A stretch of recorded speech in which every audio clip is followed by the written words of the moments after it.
There is a wondrous province in northern Georgia, situated in the mountains of the Central Caucasus, Svaneti, home of the Svan people. The people born into this ancient culture have lived far away from civilization for centuries.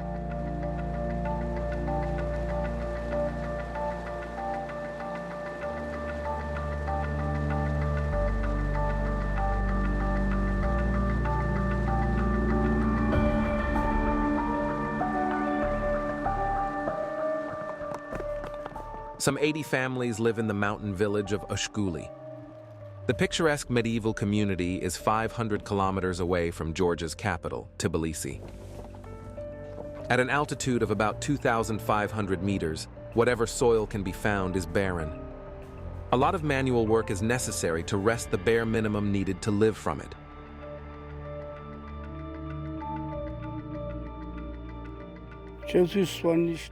Being a Svan goes together with being strong. It also means being someone who has weathered a lot of hardship in life. Our ancestors have had to bear a lot of misery and constantly battled against it. We Svans are strong, industrious, and loyal. Being a Svan means a lot to me. It is autumn in Svaneti. The inhabitants of this secluded mountain valley are preparing for a long, harsh winter. It comes with a vengeance every year and completely cuts off this mountainous region from the outside world for 6 months. To survive in this inhospitable world, the Svans have set firm rules. The man is the undisputed head of the family. The woman's realm is the house and her children. In the winter, when the road is closed, it's impossible to get to a doctor. And I really worry about the children, especially since in winter it's easier to catch something. This is when I start thinking about taking the children and moving away from here. It's very unusual for Svans to leave their home. As a matter of fact, their cult of the dead keeps them virtually fettered to this soil. This cult determines their entire life. The Svans believe that the souls of the deceased live on and look after the well-being of the living. When it begins to rain in Svaneti, people know the winter is just around the corner. Chopping firewood is one of the essential jobs before winter sets. Today I have to help my cousin. The axe has to be really sharp to make the job easier. We want to chop another 10 cubic meters of wood, which is about 10 sled loads.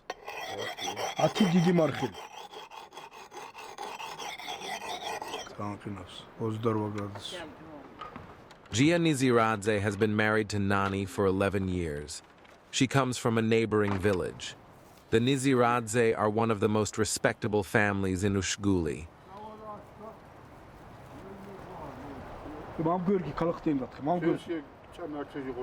We must be finished before the rain gets stronger. Hurry up.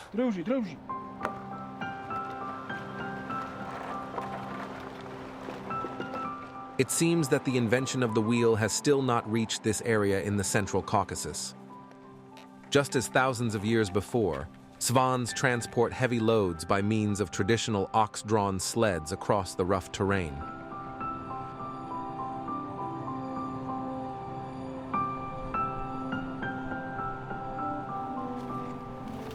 Vegetation grows sparsely on the steep slopes of the mountain range. At the tree line, there are no more conifers, only birch trees.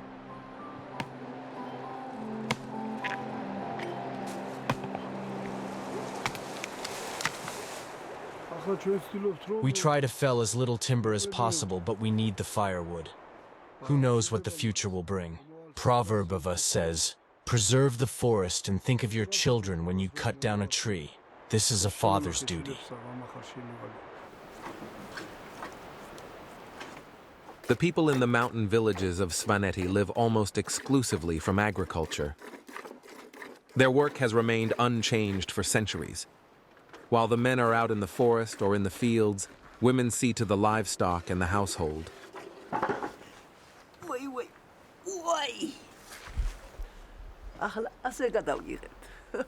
To live in Ushguli, one must be prepared to sacrifice a lot of things and work hard. At least 12 hours a day, 7 days a week. And that includes all family members.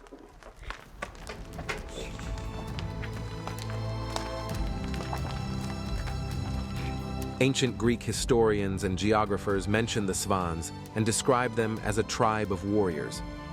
Svans have always resisted slavery and fought against foreign suppressors. The stone towers from the 11th and 12th centuries bear witness to this.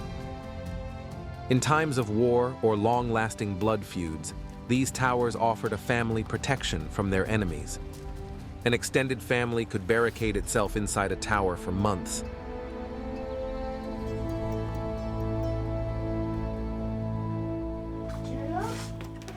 Even today, nearly every house in the village has its own old tower, but nowadays they serve a different purpose.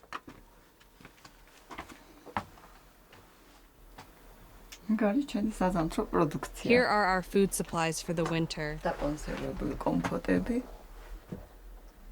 Stewed fruit, aubergines, carrots, and peppers. And here is the meat, dried and cured for the winter. The cheese is kept in barrels in brine. The salt water preserves it for the whole winter. The salt is in this sack. It makes the cheese go hard.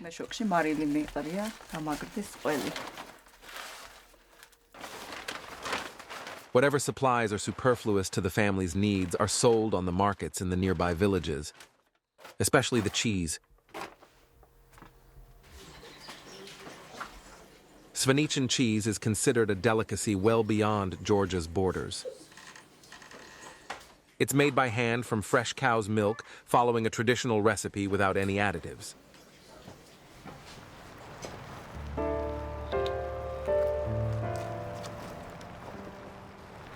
The men return from cutting down trees. A Svan proverb says, "If a family doesn't have enough good wood for the fire, the man is a disgrace to his family." Therefore, the two men see to it that they bring enough wood home. All heating and cooking in the winter is done with wood. There is a power line up to the mountains, but electricity is often cut off. So having sufficient firewood for the winter is vital.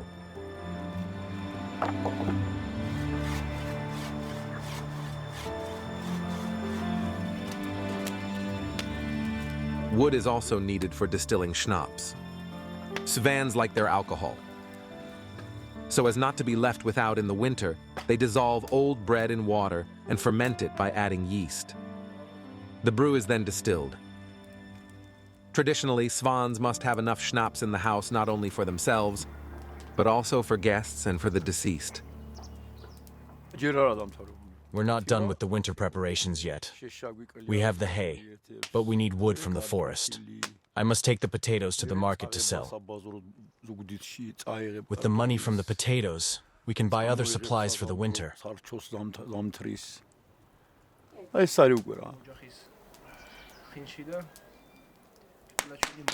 The drinking of alcohol in Svaneti follows some set rules. One of them is toasting. To Georgia, to a good future for our country, to our family, our people and our land, peace for the country and the whole world, and may our country always be victorious.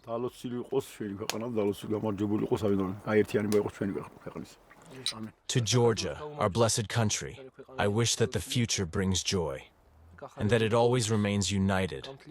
I wish our people happiness and all the best for us. The new brew seems tasty, but will it be enough to last the winter?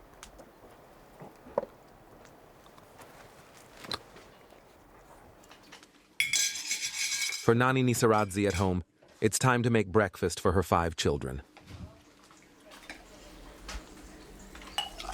The standing of a Svan family is connected with the number of children it has, especially male ones.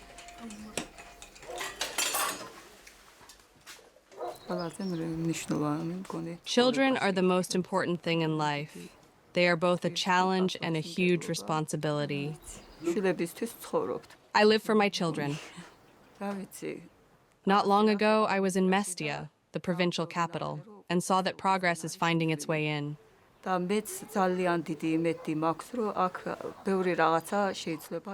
hope that the situation will soon change here in Ushkuli too, and that my children will live in better conditions than I have. That they will have better life than we did.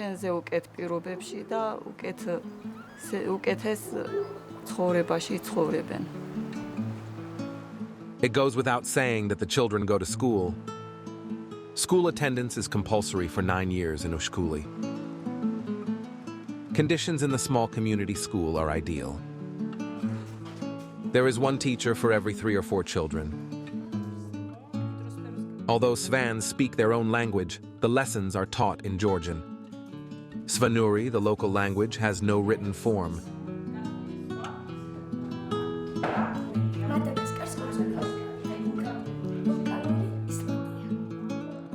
The curriculum covers grades 1 to 12. But in a school as small as this, teachers have to improvise.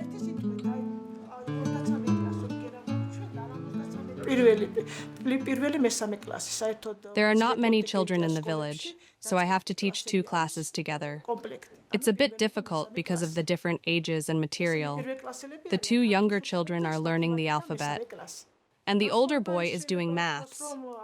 I must say that children here are noticeably smarter than those in the city. Unfortunately, though, there are fewer courses here than in larger schools. So, for example, we have no foreign language or dance lessons.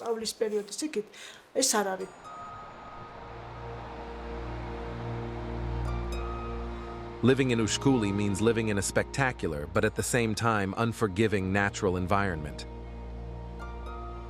Up here, at an altitude of over 2,000 meters, the harbingers of winter arrive after a short sunny spell in autumn. It's time for haymaking.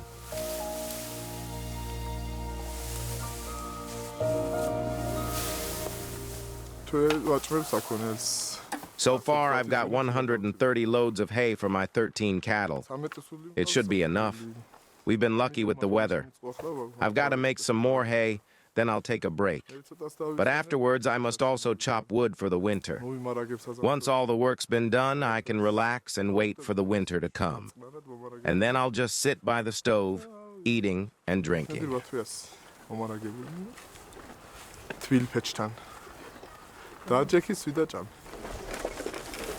Before he can relax, Lado Nisaradze must go up to the highland pasture one last time. The path is long and arduous. Hello, Beka. Where are you going? I'm going up to my father. Come, I'll take you with me. The 11-year-old boy would have to struggle for more than 1 kilometer up that steep hill. He's taking some food to his father, who will be working on the highland pasture all day.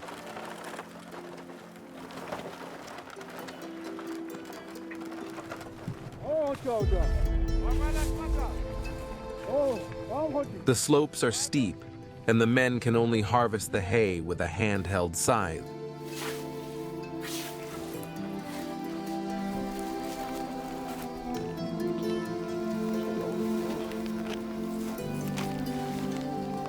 The meal consists of the traditional khachapuri, bread filled with cheese or meat. Did you not have school today? How did you climb up here? Lado took me with him.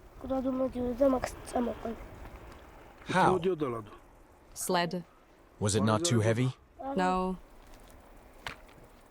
Gia Nisaradze believes that his only son will take over the farm one day.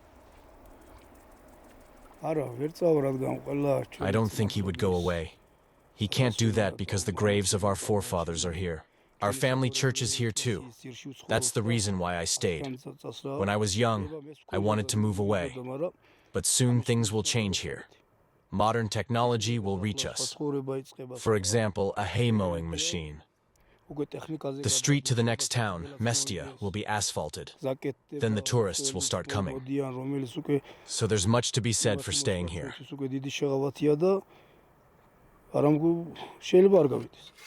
Just like most Svans, Giannissaradze invests his hopes in a better future. But for now, he has to continue working hard to make a living on the mountain. The operating principle here is collective effort, teamwork. Only those who integrate into this collective and its traditional rules can survive in the mountains. A profit-oriented farming scheme would probably destroy this old and established culture. Without the help of one another, the people in Ushkuli would be at risk. Only as a community can they brave the inhospitable conditions.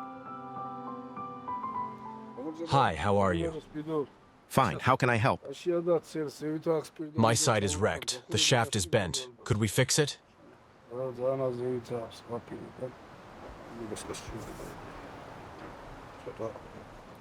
As long as they hold out, the simple tools are mended and repaired over and over again. There's simply not enough money for new acquisitions. Gia's neighbor has set up a small forge in his tower. Using a blower and burning wood and a lot of wood shavings, his fire reaches a temperature high enough to mold iron.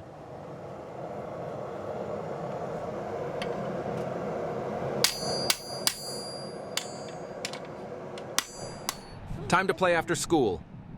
Not for the children in the village. Every afternoon, Beka and Mariam must go up the mountain to the meadows, where every family has its own small field. They're on the slopes that catch more sunlight.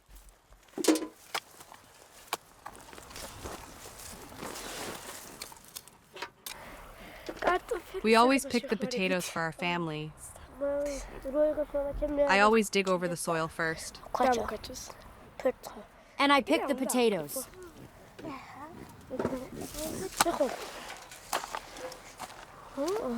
My brother makes hay too. Yes, but I am not allowed to use the scythe.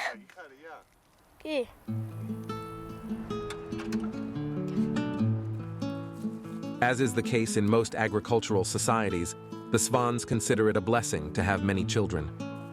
As usual, boys are preferable. They have to learn to help with things from an early age, while girls are schooled in how to run a household.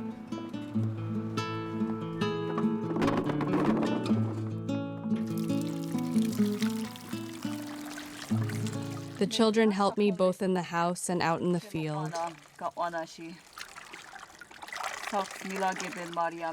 When I have to work, they also cook our meals.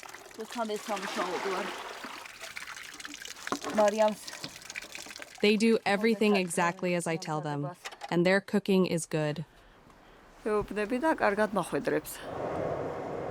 Independence is highly valued in Svaneti.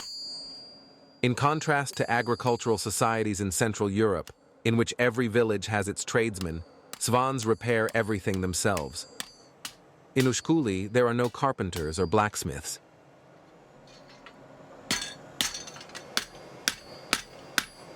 Manual and technical skills are passed on from generation to generation.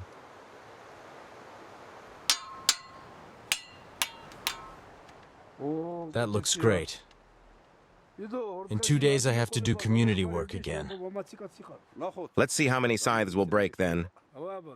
Bye now. See you soon.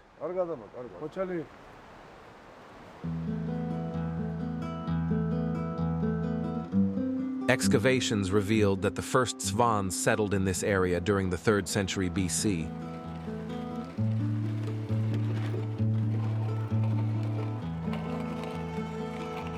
The high peaks of the Caucasus may have offered them protection from aggressors, but at the same time cut them off from the outside world. Only seldom does Giannissaradze leave his mountain village. But his son needs to see the doctor, and the nearest place is Mestia, the provincial capital.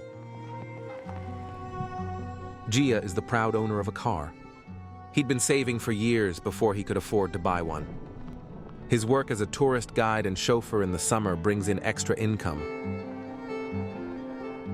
The trip to Mestia takes about 3 hours, despite the distance being a mere 44 kilometers.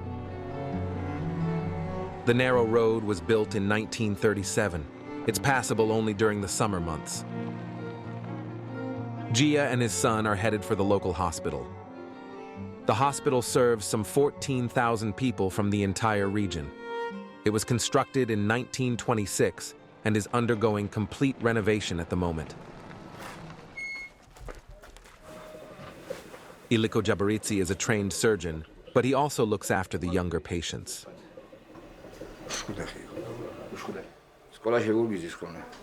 There are some problems with the spine, which is a little bit curved. This is close to the first stage of scoliosis. He must stand upright regularly. Open your mouth, please. Are your ears hurting? He's a healthy child, but he should learn to stand straight. He has to eat more fruit and vegetables for vitamins, but otherwise, everything is normal. Thyroid disease is the most common medical condition in Svaneti, and in the whole of Georgia, too.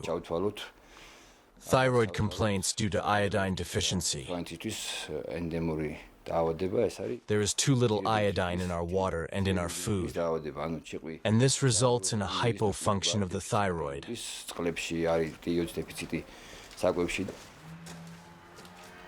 It's hard to imagine that this will become a modern hospital anytime soon, but the doctor is optimistic. This will be the anesthesia room, where patients will be given their anesthetic before the operation. And this here will be the new operating room one day.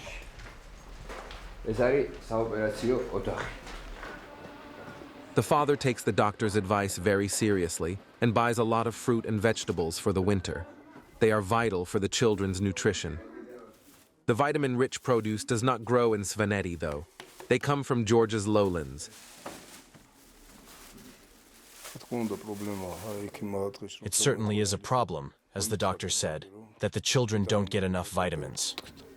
Over the winter, we always have plenty of cheese and meat, but it's not enough for a balanced nutrition. 47-year-old Gia knows that the issue of his children's unbalanced diet is not easy to solve. He hopes that one day they'll be able to buy fresh fruit and vegetables in Ushguli. Before returning to the mountains, father and son visit the hospital doctor at his home. He is a distant relative, and it is courtesy to pay him a visit. In return, Svanetian customs dictate that the host offers the guests food in abundance, usually khachapuri, the Svanetian cheese bread.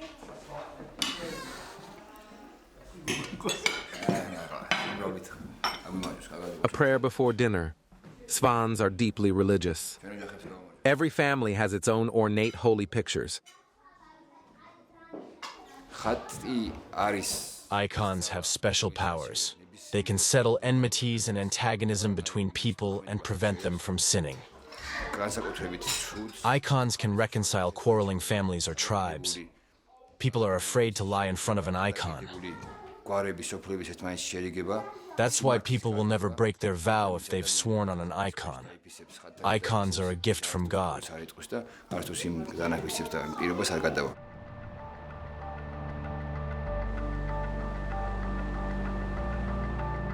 A short distance from the town of Mestia lies Ligurka, the national shrine of the Svans. It is a small church built during the 11th century in honor of Saint Quiricus and Saint Julietta, martyrs at the time of the persecution of Christians. The church is guarded by 63-year-old Saul Gulbani.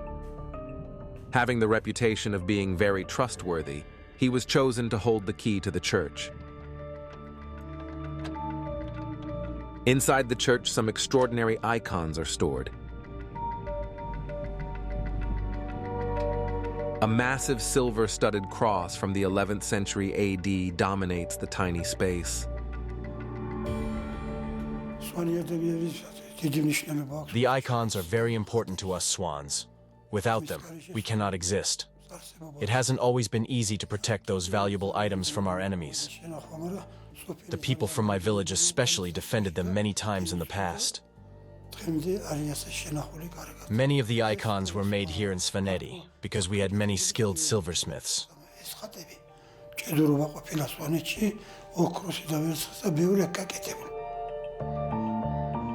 A lot of the icons are unique treasures, skillfully forged and chiseled from gold and silver.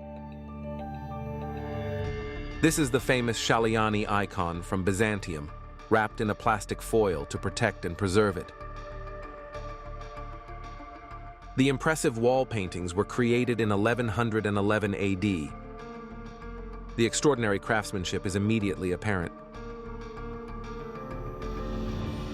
It is obvious why Ligurka is also known as Svaneti's treasure chest.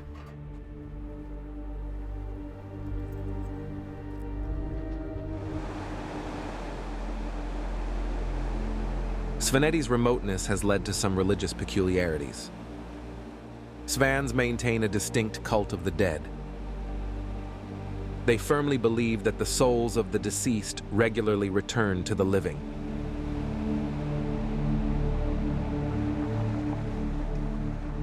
Crosses by the side of the road in memory of accident victims are always supplied with fresh drinks.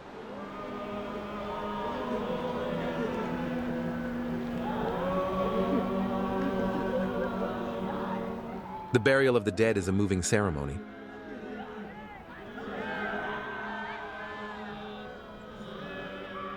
A young man is taken to his grave in Mestia, the provincial capital.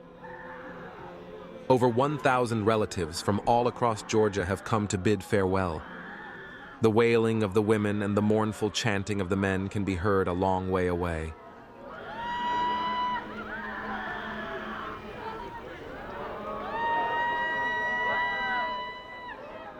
In cemeteries, too, Svans place fresh drinks at the graves, an offering to the souls of their ancestors. A custom from the pagan pre-Christian days, claims the Orthodox clergy. People believe that these traditions are the traditions of their forefathers, and for that reason, they have to adhere to them. To them, disrespecting these traditions is an insult to their debt. What the Church asks of the people is not to forget about these old rituals and customs, but to refrain from practicing them as Orthodox Christians.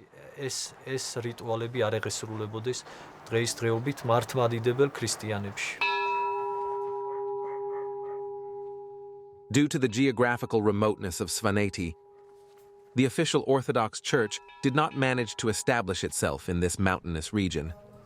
For a long time, therefore, services were conducted by lay priests. What's more, they used to take place outside the church because the interior was reserved for the deceased, according to local belief. The Georgian Orthodox Church is only gradually succeeding in introducing a proper liturgy in Svaneti.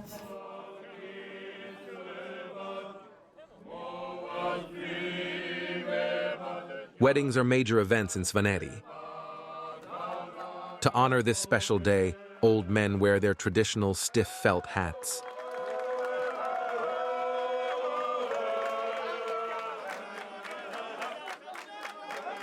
The couple has invited some 300 guests to their wedding.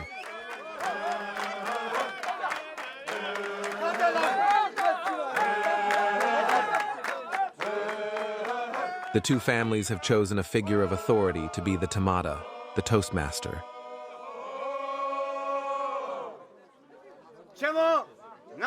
Dear Nadia, dear Jabba, on the path from childhood to adulthood, love has stormed your innocent, naive hearts. I drink to that. May your love rise to the highest clouds in the sky, my precious. May Virgin Mary's and Christ's blessing be upon you.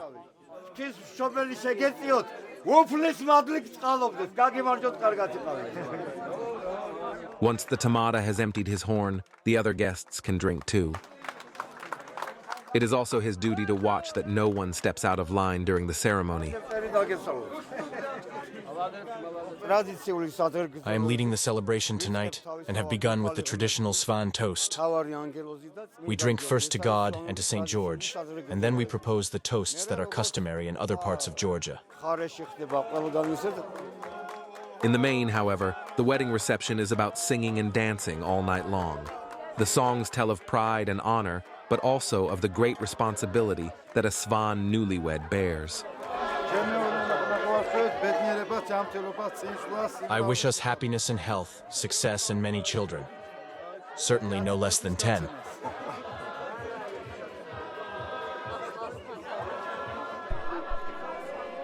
The father of the bride is not entirely happy. He bemoans the loss of traditional values. I wish we could return to the old ways. In the old days, when a young man wanted to marry a girl, a messenger would go to the girl's family to inform them about the groom's financial standing and personality. Nowadays, two young people just meet, start dating and marry in a matter of days, only to divorce again soon. And I don't like that. However, the advent of modern life cannot be halted. And the same is true for Mestia, the capital of the province. The town, situated at the foot of the mighty double summit of Ushba, resembles a vast construction site. Many of its roughly 3,000 inhabitants are converting their houses into small pensions. The allures of tourism are hard to withstand. The Georgian state promotes the development of the region into a tourist area, aiming mainly at hikers and skiers. The first visitors are already here. The airport's runway has already been extended. The terminal owes its futuristic shape to a Berlin-based architect's firm. The German architects based their design on the traditional Svanetian towers. In their efforts to attract tourists, Svans bank on the charm of a traditional family atmosphere. 24-year-old Georgi Japaritsi is converting his parents' house into an inn.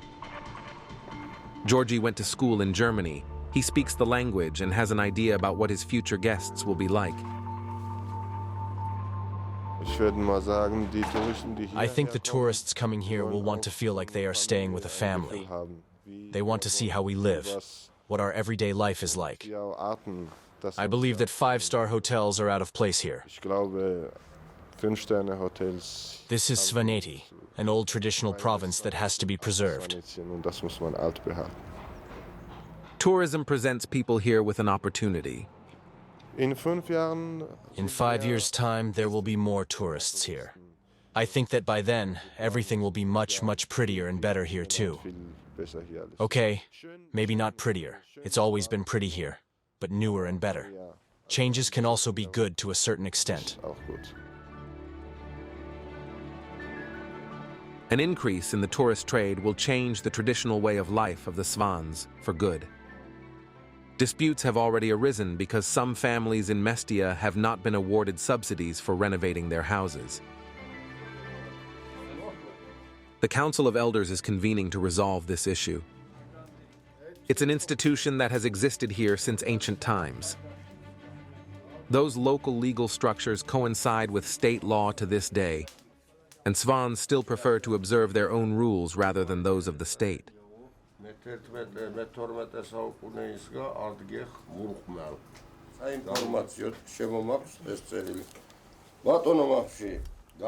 A council member has written a letter to the government on behalf of the entire council.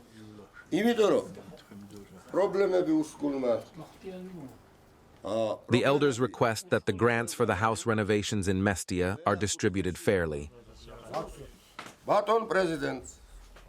This will go to the government.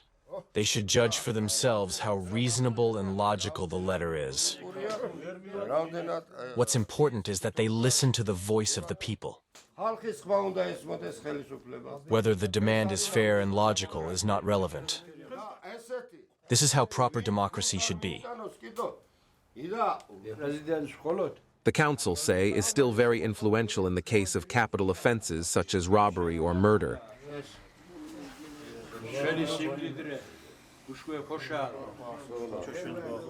Perpetrators may be judged and sentenced in a court of law, but murder in Svaneti is revenged with a blood feud, despite the fact that it is officially forbidden. Blood revenge exists everywhere. Everyone whose child, brother, or father was murdered wants to avenge them. People say it's very pronounced here, but vendetta exists everywhere, not only in Svaneti. But here in Svaneti, this old tradition will exist forever.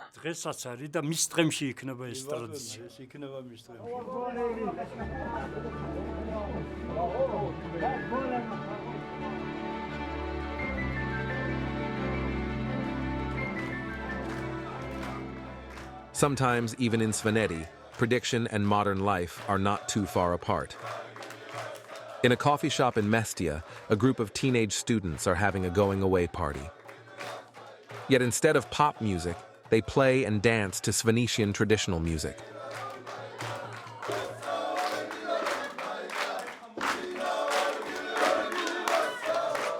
"20-year-old Nina has just graduated from high school. Soon, she will leave her hometown for the big city of Tbilisi, the country's capital, where she will study law and economy.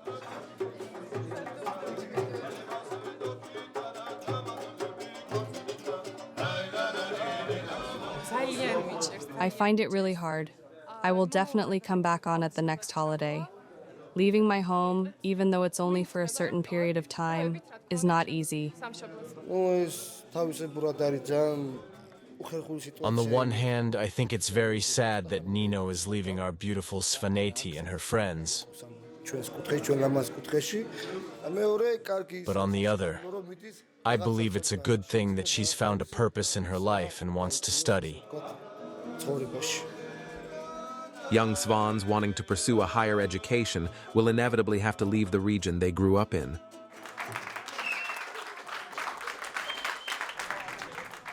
But they all swear they will return to this unique mountain world one day.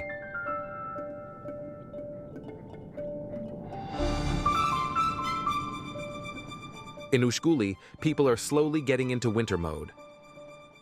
Soon, the village at an altitude of 2,500 meters above sea level will be buried in snow for 6 months, totally cut off from the outside world.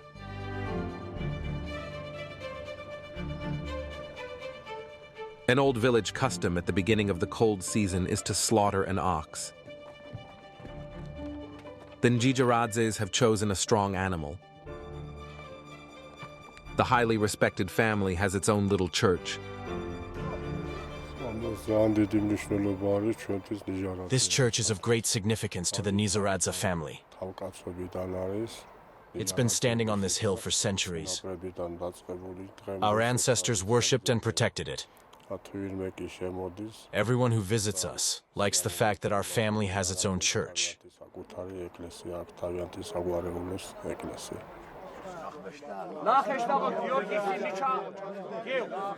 Svans have upheld their pagan traditions to this day.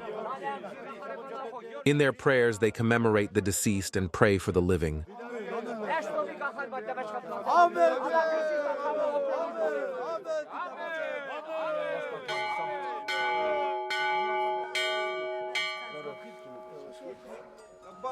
Before the Svans slaughter the ox, they consecrate the animal with candles made of beeswax.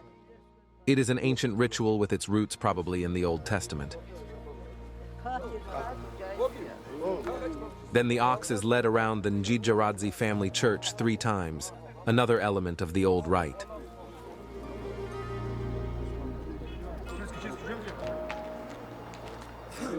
Slaughtering is also an archaic procedure.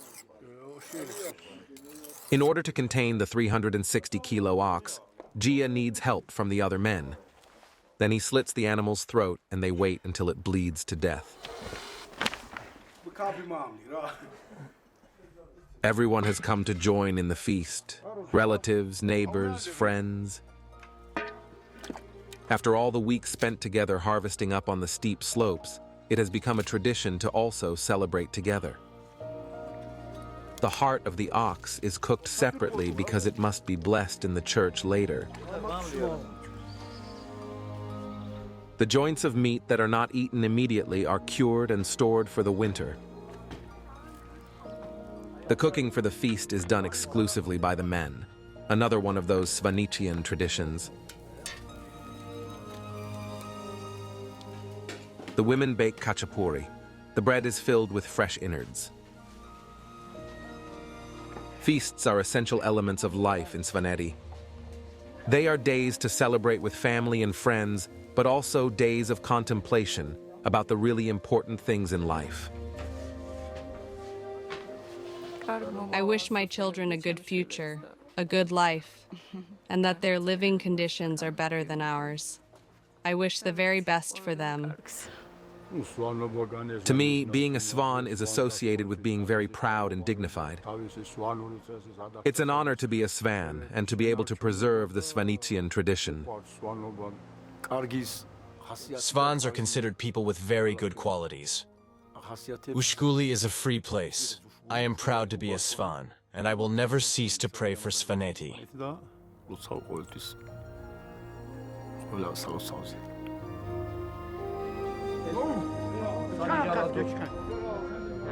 All the food must be blessed in the family church before the feast can begin.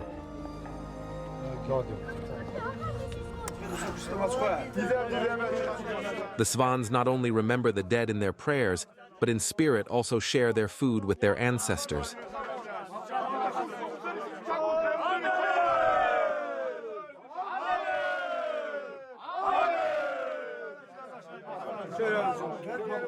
The heart and the liver represent the soul of the animal.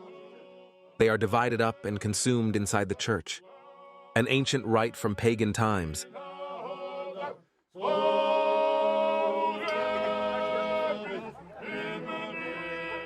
Svans honor nature, the gods, and their great victories against aggressors. It would seem that nothing can change the inner fabric of this archaic community. And yet the advent of modernity is unstoppable.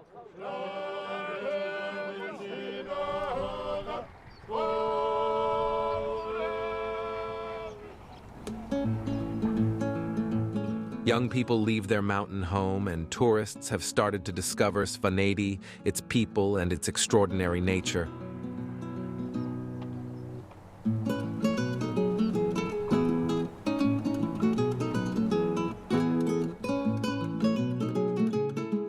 But Svans believe that the dream of a good life can only be fulfilled if they succeed in preserving the old traditions and values which their ancestors have handed down to them.